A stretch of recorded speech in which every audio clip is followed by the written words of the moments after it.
All right, mixed reactions there from fans of the Toffees. AIPS Africa President Mitchel Obi is live in the studio with me. He's oftentimes on Zoom, but he's live in the studio this lovely Monday evening. Glad to have you on the show. Yeah, good to be with you for the first time in 2023. Maybe it's the shape of things to come that Absolutely. I have to see more of your face, even though your wife does that more often than we do. But it's good to be here, and everything has changed. There's plenty of promise in TVC. Interesting. Mitchel with the rhymes. I mean, that's why I call him the master in the game. All right, let's just touch on Sean Dyche's appointment for Everton. That's a man who could not help Burnley survive relegation last season. He last had the job April last year. 9 months after he's got the Everton job, and fans are having the faith that this man can turn things around at the Merseyside. It's exactly a good time to perhaps look at Everton itself.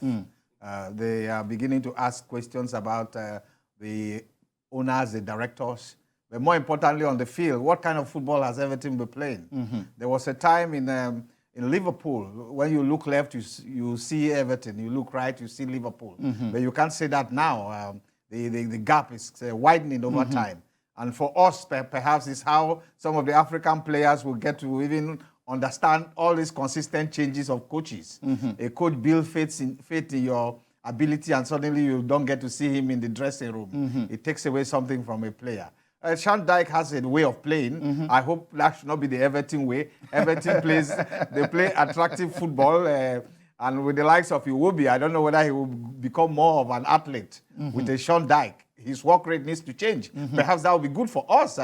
If Iwobi gets to improve on his work rate, we may be seeing another face of a player who perhaps we need when the Eagles get to business. So that is our concern.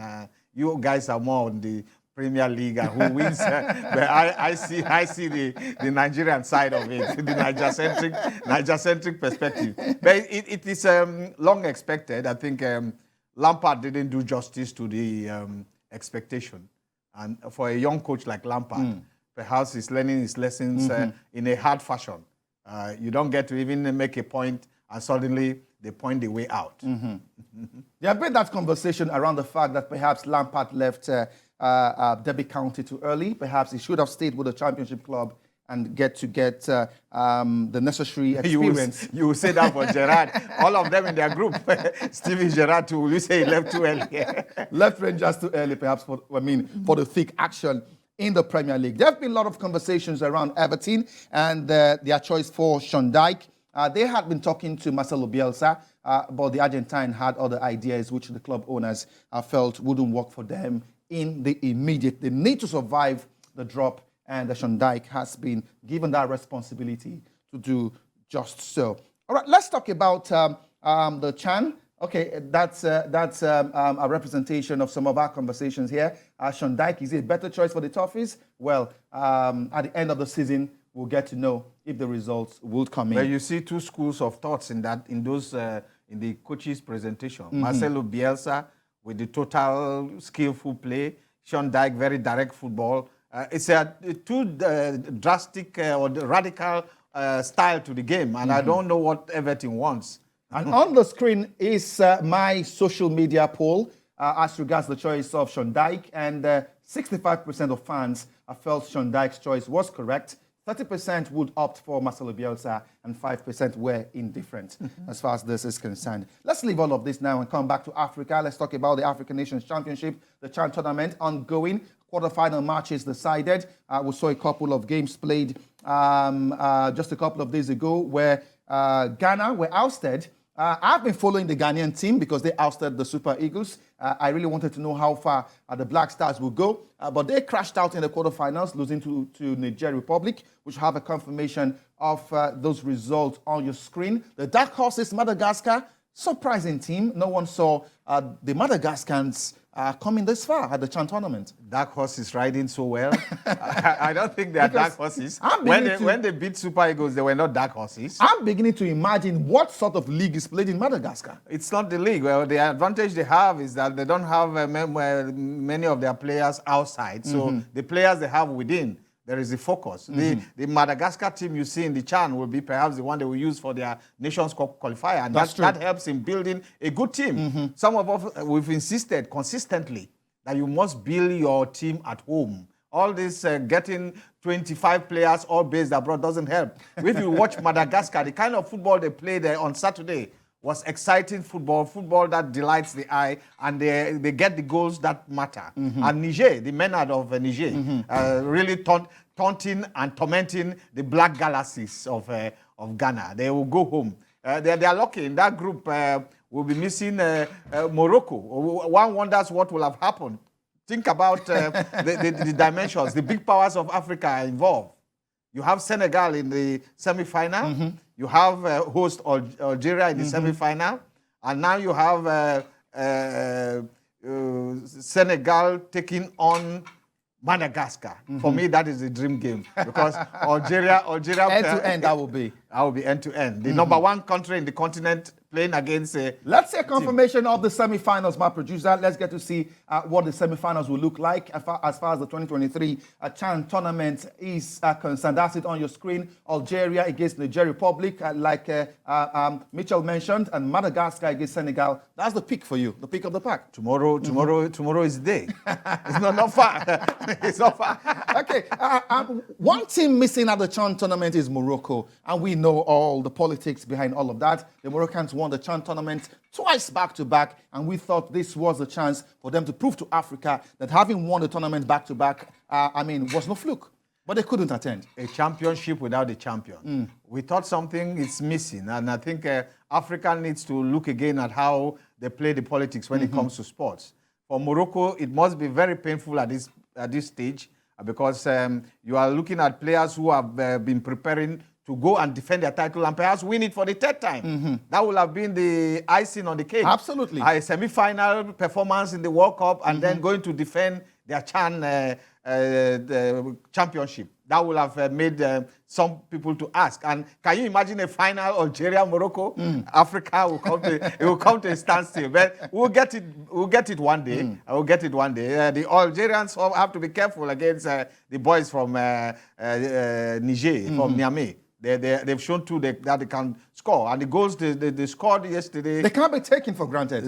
No team can be underestimated. They have shown that they can bite. When you get to the last four of a continental championship, you must be taken seriously. Absolutely. And if anything else, it tells us what the Nations Cup in Cote d'Ivoire will look like next year, early next year. You have Niger in the semi-final of the Nations Championship. You have Madagascar. And don't be surprised, the Nations Cup in Cote d'Ivoire may just be a season of upsets. Okay, still talking about the Moroccans. We saw how well they did at the World Cup in Qatar. And we understand that Morocco will be bidding to host the World Cup very soon. And they are hosting the FIFA Club World Cup. Morocco, beyond what we've seen on the pitch, the Moroccan league is superb. They've got a lot of facilities. Do you think Morocco can pick that? You must give it to the Moroccans outside the pitch and on the pitch. When they started the bidding for the World Cup, that was far back in 1994. 1994, when they lost it to United States. So it's not today's game. I recall when they came to Nigeria for the second time they were bidding to host the World Cup. And the first time they lost it just by 2 votes. United States nicked it. The second time they lost, just another close shave. And even when it was nailed down to Africa, the Moroccans also lost to South Africa in what some people said they won, but then the Mandela factor, which you couldn't get to decide. Fourth time, they've gone for it. And now they are going for the World Cup 2030. They've shown that they can host anything. The Africa Games... What sort of facilities do we have in Morocco across the country? They kept to the template of their bidding documents. A young royalty, a man who is concerned about sports. I recall in 1984, he was our guest of honor when Nigeria played Morocco for a ticket to Los Angeles Olympics. And he's now the king. And together with Fauzi Reggia, who is coming back for the second time, he was then... FIFA Council member? 2013 chairman of the Treasury or the Finance Account Account. And then they go to town, 200 stadia in Morocco. We're talking about artificial turf, 20 grass turf. Then you talk about training centers, the state-of-the-art training center, the one everybody has gone beyond just not admiring, but also wanting to be part of it. And they've gone to get relationship with Africa, 40 partnerships. You know that Morocco is the haven for countries coming to host. And we are talking about infrastructure. I think Morocco deserves to be given a chance. And the Nations Cup, perhaps, if they get it, and they should get it, because for the first time, we are seeing the Women's Nations Cup being given to a country that hosted it. They hosted the Nations Cup 2 years ago. CAF met last year in Tanzania. They said, look, Morocco, go and host another Nations Cup. I've never seen that before. But it is the comfort, the confidence, and of course, the quality and capacity that they can show that the Moroccans have proved again. And then the FIFA World Cup in 2 days' time, you can get to see the best. That will be a test run. The best of club A test football. run of what Morocco can do at the global stage. They've shifted the focus from Rabat to Casablanca, the known places, Marrakesh. Now they are taking it to other cities. Interesting. It will be delightful to see Africa host the World Cup again. South Africa did in 2010, and Morocco can also do same, or even do better more than 20 years after. Okay, let me just take a quick shift away from football. Let me talk to Kennedy Nwakpa, a Nigerian who is doing the country proud in powerlifting. Kennedy, I've seen videos of what you do, and I'm beginning to ask, what's the difference from what you between what you do and weightlifting? It's very similar. Yeah, no. It's a very big difference between powerlifting and weightlifting. You know, just like when you're talking about bodybuilding and powerlifting and weightlifting, it's quite different. You know, powerlifting is more dangerous. You know, and more tedious. You know what I'm saying? Though, because like me, more dangerous, you say? Yeah. So you're a dangerous man. Yeah. Okay. What I want you to know is this: in powerlifting, like me, I'm competing in 82.5 class in the world.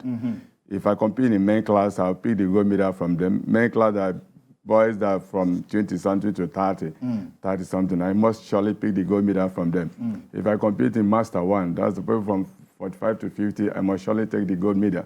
You know, so if I say crossover in any way, I'm taking the gold. No difference between powerlifting and weightlifting. You know, powerlifting uses iron weight, not rubber weight. Okay. And then, like me, I compete in a 2.5 class. I take 4 times of my body class in weight. Either I squat it. This is deadlift. You know, deadlift is like 3 times of my body class. I can take, but a weightlifter can easily weigh a 2.5 class. Maybe you see him clean and jack. He just clean and jack, snatch, you know, maybe 100 kg or 110 or 120 something, 130. If the one that's more strong, he can go up to 140. Okay, talk us through these awards you have won. Recently, this is 3 gold medal. 3 gold medal. This one I come from. That was July last year. Are they pure gold medals? Yeah, it's gold. It's powerlifting gold. Okay. Yeah. It's in Tennessee, United States of America. So I went there to represent Nigeria. And I went there early July and then come back August, I think. So I compete and then come back home with 3 gold and 1 silver, you know. So on the way, immediately I arrived, a few weeks or I started going back to the camp again to start working out on this very event. This one happened in the United Kingdom. That was December 11th. You know, so I have to be there too. Even in the US, I have an injury, but I cannot say I have an injury. I will not be there to defend my own title, you know. So I have to make sure that I'm there. So I went there, and then I set the new record. I broke the UK record, broke the world record of WBF, you know, and then set another 2 new world record that gave me these 2 powerful gold trophy, you know. Okay, so are you doing all of this under the auspices of the federation in Nigeria, or you're doing all of this individually? Yeah, you know, powerlifting is an international sport that's been started over 300 years ago, you know, but Africa doesn't know it. I will tell you today, I am the founder of powerlifting sports, even in Nigeria here. You know, so since over 20 years, I've been going out to represent Nigeria in this sport. And I won over not less than 50-something gold medals and trophies in my archive today that I won in sports of powerlifting and bodybuilding. Okay. You know. So that means you must have made lots of money from powerlifting. You know, powerlifting, you cannot make that such a money you're talking about, because, you know, because the government is not there for us. You know, they're only talking about football, which we are talking about here. Is your powerlifting different from the powerlifting we see with the special sports? Yes, that's a good question. You know, in powerlifting, we have what we call bench press, deadlift, and squatting. Yes. You know, bench press is the Olympic. They just came to international powerlifting sports, and pleaded to them to release that very one, that bench press, to the special citizens. Because, you know, when they dig out leg, they will lie down on the bench like we lie down on the bench. Our leg will be on the ground, strongly to push. For them, when they lie down, they tie their waist, you know, all their power is here, you know. So they will release it to them, you know, that's the only thing. And we are trying to move this into Olympic, no way. They say it's too expensive to handle. All right, Kennedy Nwakba, thank you so much for coming. Yeah. We hope to get you into the studio sometime soon to talk us through a lot more as far as powerlifting as a sport. And the most important thing that happened in the history of Nigeria in bodybuilding, you know, last year in July in Coronado, USA, I signed an MOU contract. You know, to hold these sports in Africa. In Africa. Okay, we'll talk more about that. Kennedy Nwakba. The Master, thank you for coming. Yes, I appreciate my delight. And, and I hope Morocco gets that bid. They should. The competition is keen. Nigeria is also in the Nations Cup alongside Benin, but we hope that Morocco is the place to be. They've proven they are what not only on the pitch, but outside the pitch. And they have individuals who are more committed in making a difference. From the royalty down to the FA chairman and to the average Moroccan on the streets that supports football.